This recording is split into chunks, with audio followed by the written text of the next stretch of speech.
of these three institutions was 1.9 billion rupees. Last year, the year that we're ending now, we've crossed 25 billion. And I'm going to talk about what Dr. Tariq Rafi said. One thing I did not sort of foresee was that this visit is going to cost me 10 billion rupees.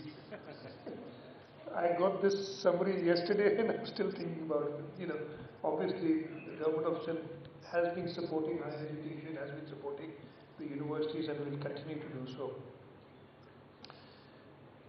We've added cutting edge technologies here at Chennai Postgraduate Medical Center, at NICVD. NICVD now does, I'm not an expert, I'm just a subject of your doctors when you're not well, but they are doing stroke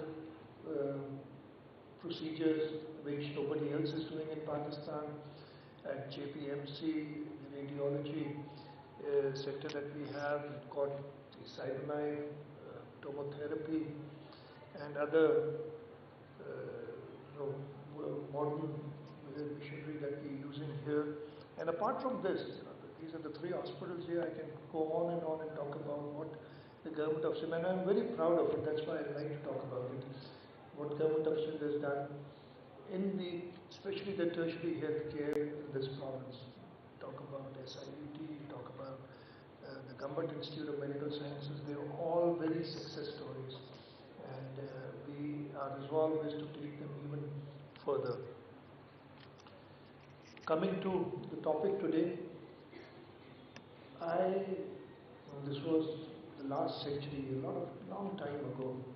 I went abroad to study, and I myself got interested in AI. This is a long time back. I actually took a course with a professor there. I'm a civil engineer, so a civil engineering construction management professor was doing some research. And the first thing I had to do was, I don't know if Dr.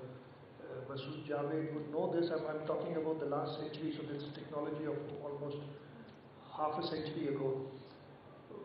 First thing that they asked me to do was learn a computer language called Lisp, list progression. I don't remember any of it right now. And at that time, I was part of a small research where a Chinese student, and I remember his name because I can never forget his name. His name was Chuha. I can't forget it. So he was doing the research along with the computer science, and he was a PhD student. I was just started off, and he was doing a research on these self-driven construction equipment, excavators, loader trucks, and he would have this model where it had sand dunes, and he'd have these machines, driverless, learning from other drivers and trying to do it. And I'll tell you his point of view.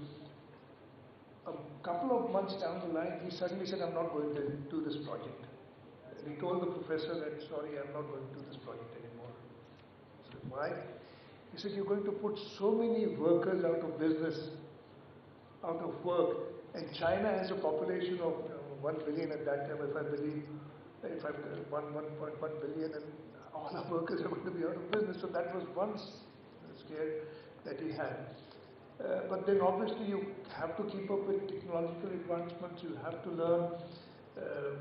One thing that I'd like to tell you is that as a patient, I'd rather see a doctor than a machine. I hope that you all have not replaced the machines and we have to go and sit in front of them. I'd like somebody with emotions who'd know what my pain is like, and don't teach the machine what pain is like, because then, if all of us here go to our preferred doctors.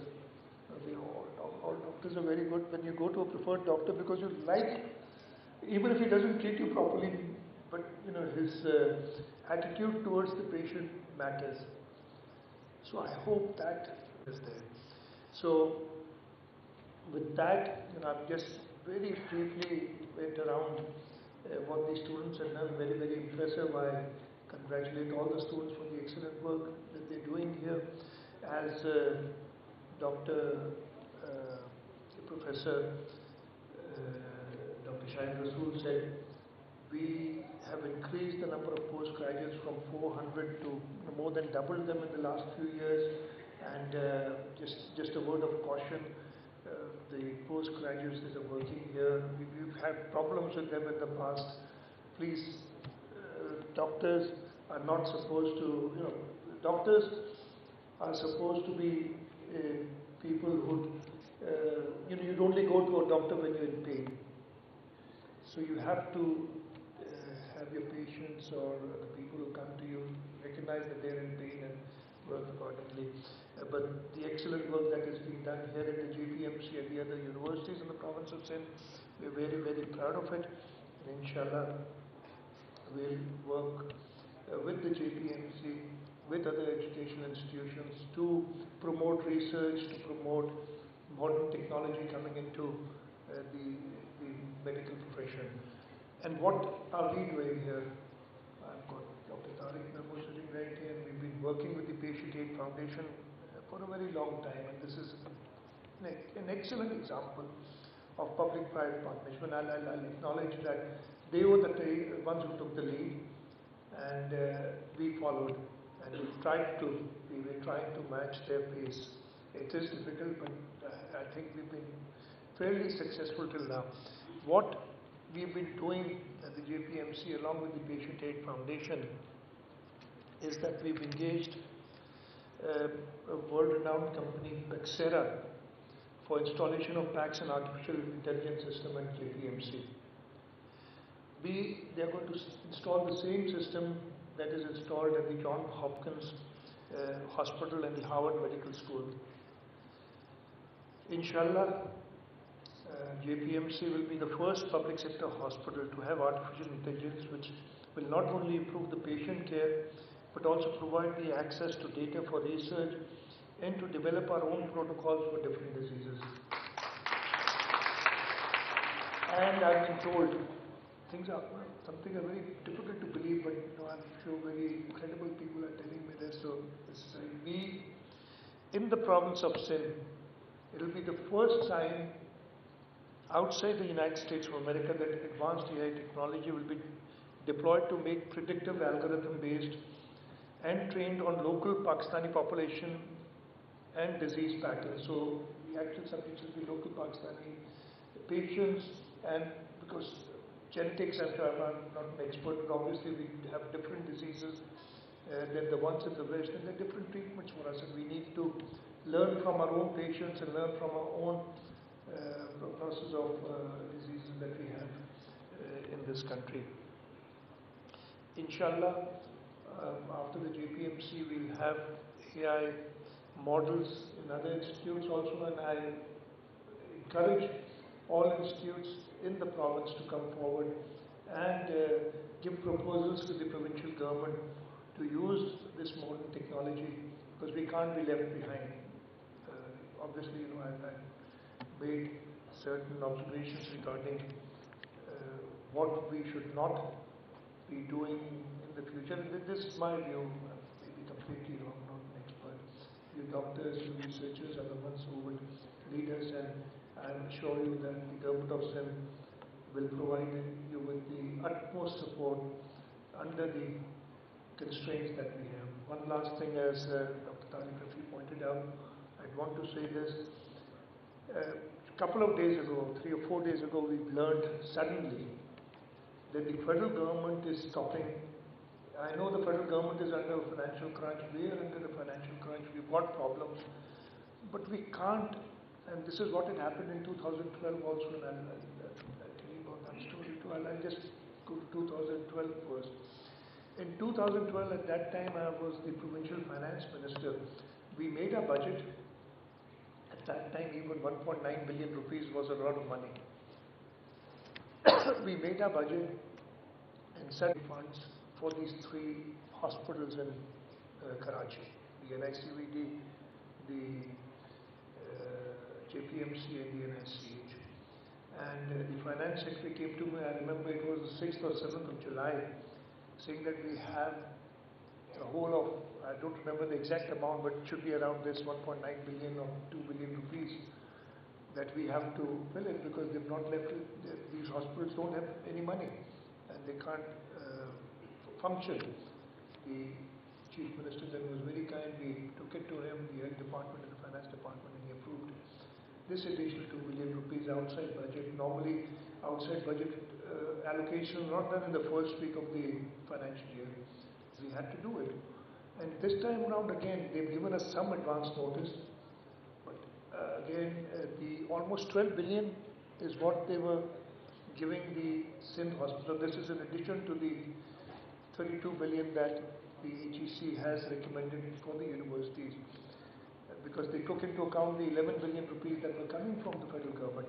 And 4 or 5 days back we were told that they're not going to give us any money. And this is going back on their commitment, because under the National Finance NFC Award of 2010, they had committed that they will continue funding the universities till the next NFC. The next NFC is not here. So, saying that the next National Financial Commission Award, we're going to increase the province's share so that they can take care of the universities. But till then, we will continue funding the universities. The first thing, that they did to go back on their words was they froze our allocation to 2011. So that was it. Not talking about the 3 hospitals here, they withdrew those completely, and the budgets did not increase. So that is why we started off with 5 billion rupees about 6 or 7 years ago, if I remember correctly, to supplement the universities in Sindh, and now we stand at more than 20 billion rupees this year, because there's no way these universities can function if we don't support them. And suddenly this year there's another hole of 11 billion rupees from the federal government. And I take this opportunity, because I'm sure this would go on. This is not acceptable. We will not accept it. I'm going to write to the Prime Minister to continue funding, at least at the levels that they were doing earlier. They're not increasing, at least they should continue funding at the levels that they were doing earlier, and provide the necessary funds for our universities. With this, I'd like to end my talk here today. I'm sure, I don't want to bore you any further. You'd like to learn more about AI and the advancement in the health sector. So once again, I thank the organizers of the second postgraduate research conference for inviting me here today. It's an honor for me, and I'm grateful that you all listened to me so patiently. Thank you very much.